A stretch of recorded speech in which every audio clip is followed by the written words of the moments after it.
প্রিয় দর্শক, এবারে দৃষ্টি দেব প্রতিবেশী দেশ ভারতের দিকে।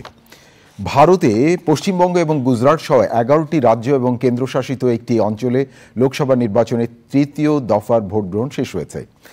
স্থানীয় সময় সকাল 7টায় শুরু হয়ে ভোট গ্রহণ চলে সন্ধ্যে 6টা পর্যন্ত। লোকসভার 93 আসনের প্রার্থী নির্বাচনে এ দফায় ভোট দিয়েছে 17 কোটি 20 লাখ ভোটার। গুজরাটের গান্ধীনগর কেন্দ্রে ভোট দিয়েছেন ভারতের প্রধানমন্ত্রী নরেন্দ্র মোদী। পশ্চিমবঙ্গের কয়েকটি কেন্দ্রে মৃদু সংঘর্ষ হয়েছে। এর আগে প্রথম দফায় প্রায় 66% ভোটার ভোট দিয়েছে। বিস্তারিত জানাচ্ছেন তাফিমুল ইসলাম সুজন।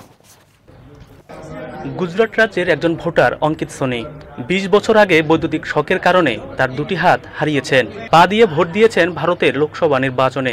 অঙ্কিত সোনির মতো অনেক শারীরিক প্রতিবন্ধকতা নিয়েও তৃতীয় দফার লোকসভা নির্বাচনে ভোট দিয়েছে। বিশ্বের সবচেয়ে বড় গণতান্ত্রিক দেশ ভারতের লোকসভা নির্বাচন।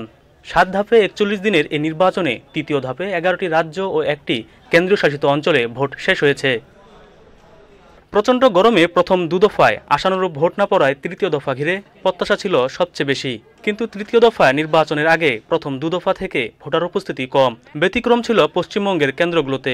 সকাল থেকে ভোটারদের দীর্ঘ লাইন। বিজেপির গুরুত্বপূর্ণ ঘাঁটি হিসেবে পরিচিত গুজরাটের গান্ধীনগর কেন্দ্রে গিয়ে ভোট দিয়েছেন ভারতের প্রধানমন্ত্রী নরেন্দ্র মোদী। लोकतंत्र के महायज्ञ में जो भी जितनी आहुति दे रहा है सब अभिनंदन के अधिकारी हैं। নিজের কেন্দ্রে গিয়ে ভোট দিয়েছেন বিজেপি নেতা ও কেন্দ্রীয় স্বরাষ্ট্রমন্ত্রী অমিত শাহ। ভারতের ক্রিকেটার রবীন্দ্র জাদেজা ও তার স্ত্রী সহ বলিউডের অনেক তারকাই এদিন ভোট দিয়েছেন। আসামের মুখ্যমন্ত্রী ও বিজেপি নেতা হিমন্ত বিশ্ব শর্মা ভোট দিয়ে বলেছেন, ভোট শান্তিপূর্ণ হয়েছে। শক্তিশালী ও অখণ্ড ভারত গড়ে তোলার প্রত্যয় জানিয়ে কংগ্রেসের চেয়ারম্যান সোনিয়া গান্ধী বলেছেন, মোদী ও বিজেপি শুধু তাদের রাজনৈতিক স্বার্থে বিদ্বেষ ছড়াচ্ছে।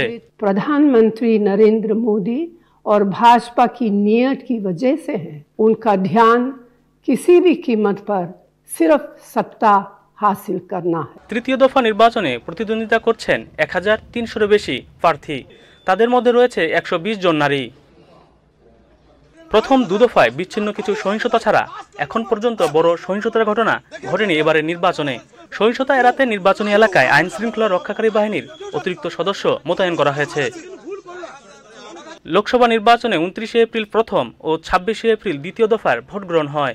1 জুন সপ্তম দফায় ভোট গ্রহণ শেষে 4 জুন ফল ঘোষণা করা হবে। তাফিমুল ইসলাম সুজন, চ্যানেল আই।